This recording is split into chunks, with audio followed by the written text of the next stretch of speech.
Many of us, as we try to make sense of the maze that is our lives, become trapped in the never-ending stream of ideas and interruptions. But what if, beyond the mental quagmire, we find the secret to greater insight and happiness?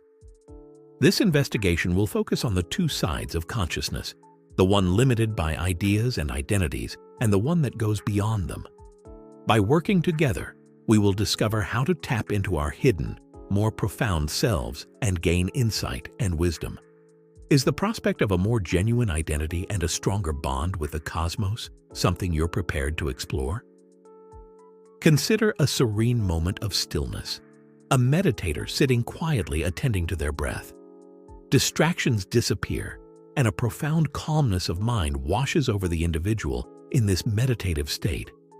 Beyond the ceaseless stream of thoughts, this practice unveils the essence of being. This is what someone may respond when questioned about their experience. I can't hold on to my thoughts. I simply let them drift away. What it means to go beyond the mind and into a higher state of consciousness is captured here. There are two sides to our identity, and this introspection highlights one of them. Form defines one, including one's physical and mental characteristics, as well as the thinking entity, sometimes called the ego. An infinite, shapeless awareness resides in the other dimension. So, you are comprised of two parts: the known, which is molded by your ideas and past, and the unknown, which is the unfathomable core of who you are. The Buddha said that there are three types of beings: the born, the manifest, and the uncreated. We would be unable to escape a restricted view of reality if these dimensions were not present. Take this into consideration. Beneath the surface of every human being is a depth that extends much beyond the I that most people think of. It is not possible to claim that there is a I that is defined by cognition and an undefined I at a deeper level. According to evolutionary theory, we're here on Earth to discover and embrace that deeper being, the undefined and unknowable. Do you know that there are times when you can stop thinking? The things your mind says about you don't matter to your inner sense of self.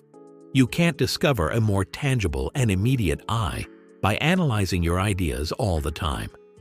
Finding the place of no thought within yourself is essential for accessing the unmanifested, the unborn, and the uncreated. This space is always available, but is obscured by continual thinking. If you identify with these concepts, then you are on the right track. Obviously, this isn't necessary. You might find that the hidden part of yourself starts to show more and more as time goes on. To tap into the fundamental wisdom that exists beyond our current understanding, we must first learn to be at ease in the realm of ignorance. True wisdom emerges from this intelligence, which is distinct from thought, which is quantifiable to a lesser extent. You need to be ready to let go of your conditioned thinking and accumulation of knowledge if you want to tap into that innate intellect.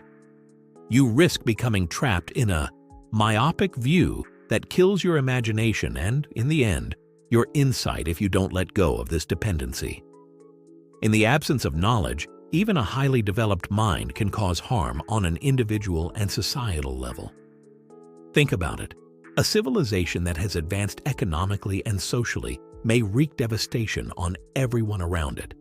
Without a healthy dose of wisdom and insight, its destructive potential grows in proportion to its level of development. Let us ponder these concepts and ask ourselves, how can we move away from dependent thinking and toward more profound awareness? What habits could open the door to the more profound parts of our consciousness? Asking and answering these questions can lead us to a fuller, more meaningful existence. These traits are common among world leaders.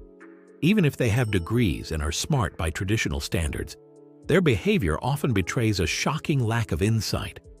All too often, people don't look at the big picture and don't understand how their decisions will affect things.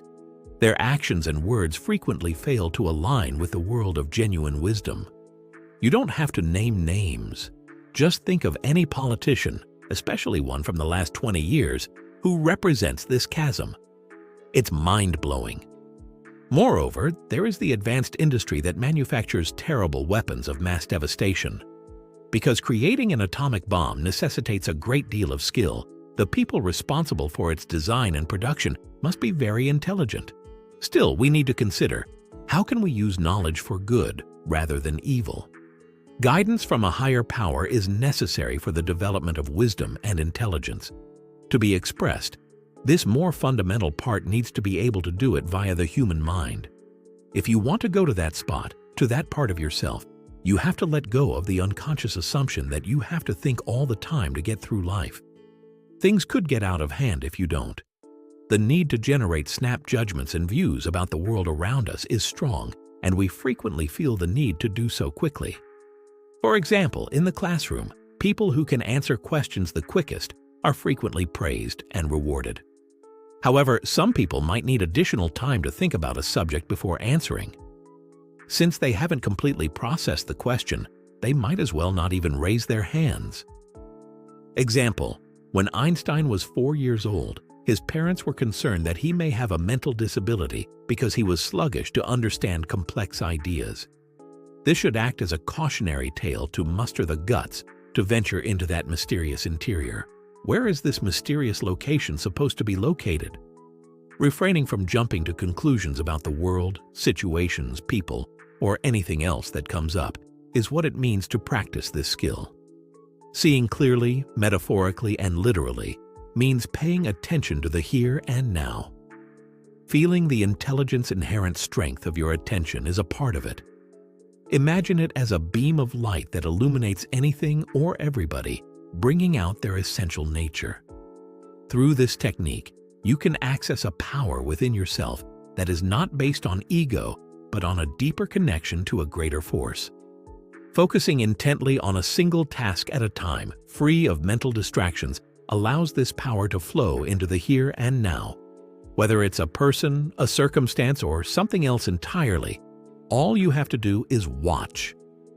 Doing so transforms you into an awareness field. Your consciousness, which you carry into the world, rises from a depth beyond your physical body. Not only does this profound essence link you to other people, but it also links you to the very essence of existence itself. It's critical to understand that you are not actually unconnected. It simply seems that way. The ego gives us a disjointed view of ourselves by making us believe we are separate from everything in the universe. Every single one of us is really just a manifestation of our own unique awareness. Once you've established that sense of oneness within, you won't have to worry about every little setback that life may bring. A self-assurance that comes from inside rather than from outside accomplishments is what really matters. No, it has nothing to do with the self-assurance that comes from being well off, respected, or famous. A lot of people get their self-esteem from narcissistic sources, such the idea that they're physically or cosmetically superior to other people. These sources have the potential to offer temporary assurance. As an example, a person's sense of self-worth can be influenced by their mirror image and the reactions of others around them, which can range from adoration to jealousy. Such affirmation gives the ego a boost, and it loves it when people notice and appreciate it. The problem is that this self-assurance is just as fleeting as good looks. They both go with time. This holds true regardless of the kind of validation sought, wealth, prestige, etc. Being dependent on these ever-changing sources can make you feel insecure. Finally, the path to enlightenment is long and winding, but ultimately rewarding. When we release our mental chains, we get access to the limitless potential of our own being and the interdependence of all living things. Wisdom can grow and direct our deeds in a more caring and significant way when we make time for presence and quiet, which this investigation encourages us to do. Please like this video and subscribe to our channel if you enjoyed this talk and are interested in seeing more in-depth investigations into spirituality and awareness. Let us persist on this path of self-discovery and development side by side.